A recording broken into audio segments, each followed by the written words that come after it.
সম্ভবত ৩ দিন আগের একটা ভিডিওতে আমি রিজার্ভ পরিস্থিতি নিয়ে একটা ভিডিও করেছিলাম।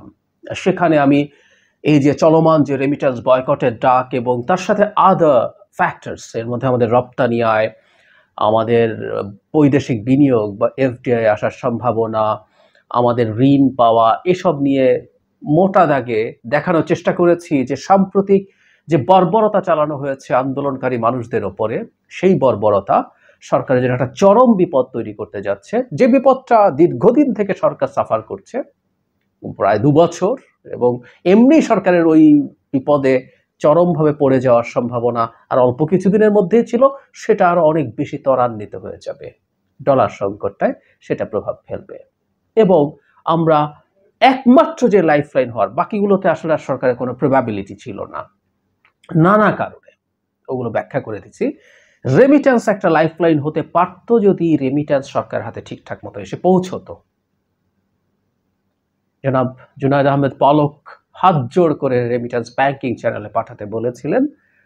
তার হাত জোড় করা, এরাও একটু বোঝে টোঝে কম, মানে বাংলাদেশের মানুষজন এই সরকারের মন্ত্রী বা যে কেউ যদি করে অ্যাপিল করে, সেটা তাদেরকে আরো বেশি বিরক্ত করার কথা, তারা আরো উল্টোটা করার কথা, এবং সেই উল্টো ঘটনা ঘটেছে। এবং রেমিট্যান্সের সাম্প্রতিক প্রভাব, সাম্প্রতিক অবস্থাটা আমরা একটু দেখি, তাতে বোঝা যাবে সরকারের জন্য বিপদ কত দ্রুত ঘনিয়ে আসছে। এখানে একটা স্ট্যাটিস্টিক্স এসছে সপ্তাহে সপ্তাহে, যখন বাংলাদেশ ব্যাংক তার রেমিট্যান্সের পরিমাণ জানায়, এবার একটু দেরি করে হলেও জানিয়েছে। প্রথম আলো থেকে আমি পড়ছি, দেশে প্রবাসী আয় আসা গত সপ্তাহে উল্লেখযোগ্য পরিমাণে কমে গেছে। ২১ থেকে ২৭ জুলাই ৭ দিনে দেশে প্রবাসী আয় এসেছে মাত্র ১৩,৮০,০০,০০০ ডলার। তারপর যেটা হয়েছে, ১৩,৮০,০০,০০০ এক সপ্তাহে যদি হয় ৪ দিয়ে গুণ করে দিলে, না, ব্যাপারটা এত সিম্পল না। এর মধ্যে ১৯ থেকে ২৩ জুলাই সময়ে সরকারি ছুটি ও সাধারণ ছুটির কারণে ব্যাংক বন্ধ ছিল। এছাড়া ৫ দিন ব্রডব্যান্ড ইন্টারনেট এবং ১০ দিন মোবাইল ইন্টারনেট সেবা ছিল না, কারফিউ টারফিউ ছিল। আমরা একটু হিসাবটা বুঝি। ১৯ থেকে ২১ থেকে ২৭ জুলাই এর মধ্যে আসলে মানে ২৬-২৭ শুক্র শনি ছিল, ব্যাংক বন্ধ ছিল। আমরা দুটো দিনকে একটু বোঝার চেষ্টা করি, সেটা হচ্ছে ২৪-২৫ ব্যাংক খোলা ছিল। এক সপ্তাহে এর মধ্যে এর আগের সময়টা ব্যাংক ইন্টারনেট বন্ধ ছিল, ব্যাংক বন্ধ ছিল, সবকিছু ছুটির মধ্যে ছিল, বাংলাদেশ ডিসকানেক্টেড ছিল, সব ধরলাম। কিন্তু একটা ঘটনা ঘটে, সেটা হলো এর মধ্যেও যদি মানি এক্সচেঞ্জ ফার্মগুলোতে রেমিট্যান্স চলে যায়, সে তথ্য চলে আসে যে আপনি এটা পেয়েছেন, এটা হয়তো বাংলাদেশে এসে পৌঁছতে দেরি হয়, সেটা তারপর আপনি এই তথ্য পেয়ে যান। তারপর আমি আরো সহজ, ঠিক আছে, অতও দরকার নেই, বাংলাদেশে এসে যে পৌঁছেছে সেই হিসাবটা দেখাই। গত মাসে বাংলাদেশ $২.৫ বিলিয়ন কাছাকাছি রেমিট্যান্স পেয়েছে, যেটা অনেক উঁচু। আমরা এটাকে সরিয়ে রাখি, গ্রসলি সরকার সম্ভবত খুশি থাকবে $২ বিলিয়ন একটু বেশি যদি পায়, কারণ বহুদিন থেকে রেমিট্যান্স এই ডলারের আনস্টেবল প্রাইসেস কারণে, হুন্ডি বেড়ে যাওয়ার কারণে ডলারের ব্যাংকিং চ্যানেলে রেমিট্যান্স আসা কমে গিয়েছিল। 1.6575 এরকম $বিলিয়ন আসছিল। সো $2 বিলিয়ন বেশি হলে সরকার খুশি হবে। গ্রসলি এর আগে, আমরা গত মাসের কথা বলছি না, $7 কোটি মতো প্রতিদিন আসে। তাহলে আমরা খেয়াল করি, ১৯ তারিখ থেকে সব বন্ধ ছিল, ইন্টারনেট বন্ধ ছিল, যোগাযোগ ছিল, তার মানে বিদেশিরা টাকা পাঠাতে পারছিলেন না। তাহলে কথা কি ছিল, এই সময়ের যে টাকা ছিল সেটা হুড়মুড় করে যখন ইন্টারনেট চালু হলো, ব্যাংক খুললো, হুড়মুড় করে বাংলাদেশে এসে হাজির হবে, উপস্থিত হবে।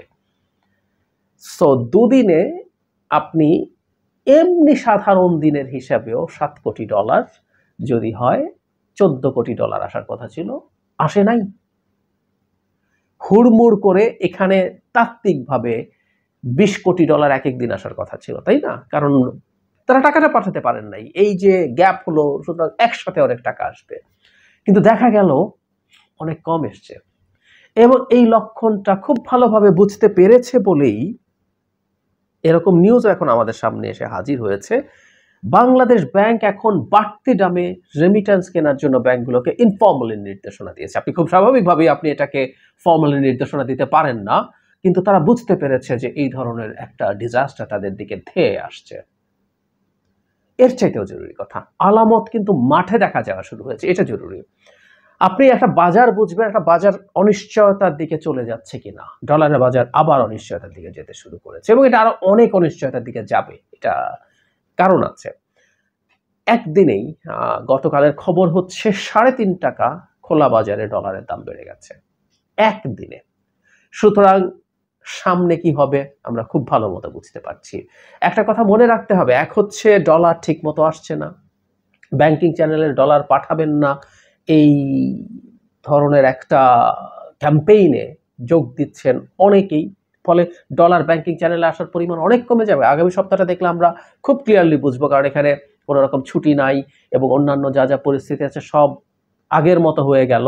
তাতে কি পরিমাণ আসে এবং আমরা নিশ্চিতভাবে বলে দিতে পারি, চোখ বন্ধ করে বলে দিতে পারি, এটা ভীষণ কম হবে। কারণ বাংলাদেশ ব্যাংক যখন বেশি দামে ডলার কেনার কথা বলে ব্যাংকে, তার মানে তারা জানে বিদেশি যে ফরেন এক্সচেঞ্জ সেখানেও লোকজন গিয়ে আসলে ডলার পাঠানোর জন্য দেয় নাই তেমন কিছু। এবং এই তথ্য এখন ডলারের বাজারেও চলে গেছে, খোলা বাজারে, সেখানেও এটার দাম বেড়ে যাচ্ছে। ফলে কি দাঁড়াবে, আমাদের ডলারের চাহিদা প্রচুর থাকবে কিন্তু বাজারে যথেষ্ট ডলার নাই, ব্যাংকিং চ্যানেলে ডলার আসবে না। জনাব পলক না, উনি যদি ওনার মন্ত্রী পরিষদ নিয়ে একসাথে হাত জোড় করে দিয়ে আবেদন জানাতে থাকেন, তারপরও আমি ধারণা করি, আমি আমার ভিডিওর মধ্যে অনেকের ক্যাম্পেইন, অনেকের মন্তব্য দেখছি, তারা বলছেন যে তারা এটা পাঠাবেন না। ফলে এই জায়গায় খুব বেশি উন্নতি হবে না। আরেকটা জিনিস একটু মনে রাখতে হবে, ডলারের দাম আরো এখন দ্রুত আনস্টেবল হবে, হুন্ডি আরো বেশি এনকারেজড হবে।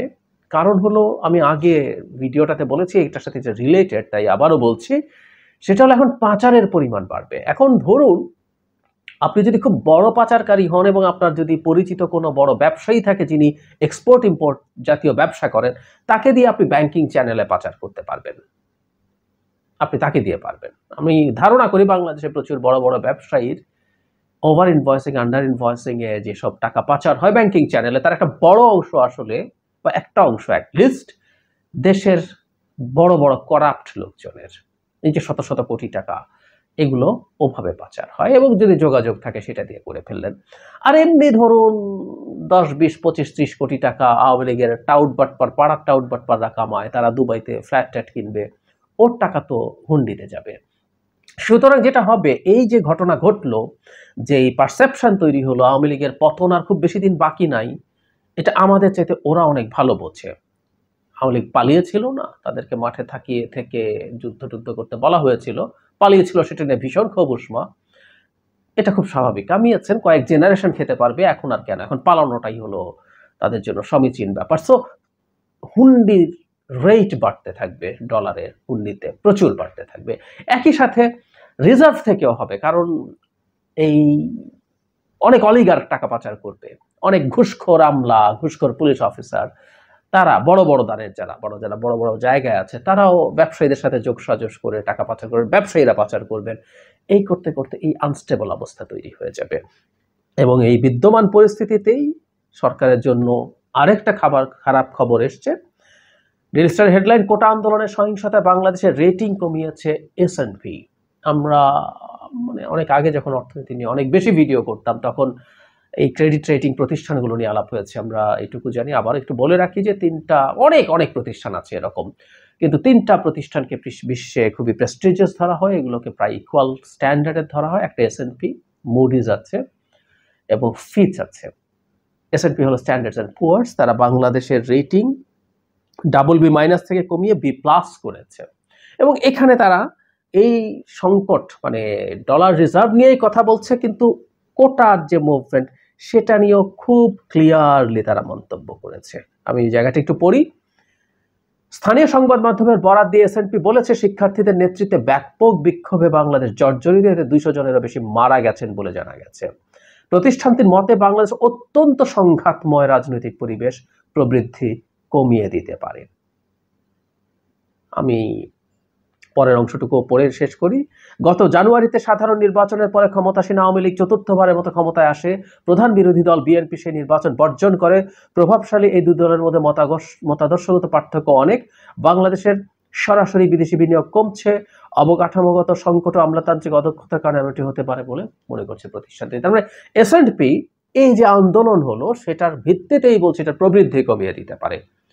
আমি আগের আগের যে ভিডিওটা করেছিলাম সেখানে বলেছি অনেক সংকট আছে বাংলাদেশের মতো দেশে এই মুহূর্তে, জ্বালানির সংকট আছে, আমাদের অত্যন্ত আনস্টেবল একটা লোকাল কারেন্সি আছে ডলারের বিপরীতে, এই দেশে বিদেশিরা বিনিয়োগ করে টাকা ডলার নিয়ে যেতে পারে না, নানান সংকটের কারণে এমনিতেই বিনিয়োগ, বিদেশি সরাসরি বিনিয়োগ কমে যাচ্ছিল, কোনো দেশ আর লোন দিতে চাইবে না, যে দেশ দেউলিয়া হওয়ার পথে তাকে কোনো দেশও লোন দেবে কেন, লাইন অফ ক্রেডিট দেবে কেন? আর যখন আপনার ক্রেডিট রেটিং কমতে থাকে তখন আপনার লোনগুলো পাওয়া আরো বেশি এক্সপেন্সিভ হয়ে যায়, আপনার এক্সিস্টিং লোনগুলো পরিশোধ করার চাপ বাড়ে। সো এর মধ্যে মরার উপর খাড়ার ঘা আমরা বলি যে এই রেটিংটা সরকারকে নতুন কোনো না কোনো জায়গা থেকে লোন পাওয়া বা প্রাইভেট যেসব লোকজন আছে তারা একসময় বাইরে থেকে শর্ট টার্ম লোন নিত, সেই লোন পাওয়া সব কিছুতে ঝামেলা তৈরি করবে। এই সব কিছুর সাথে আমরা যদি যোগ করি রেমিট্যান্স বয়কট, রেমিট্যান্স শাটডাউন শব্দটা আমাদের শিক্ষার্থীরা তাদের মুভমেন্টের সময় ব্যবহার করেছিল।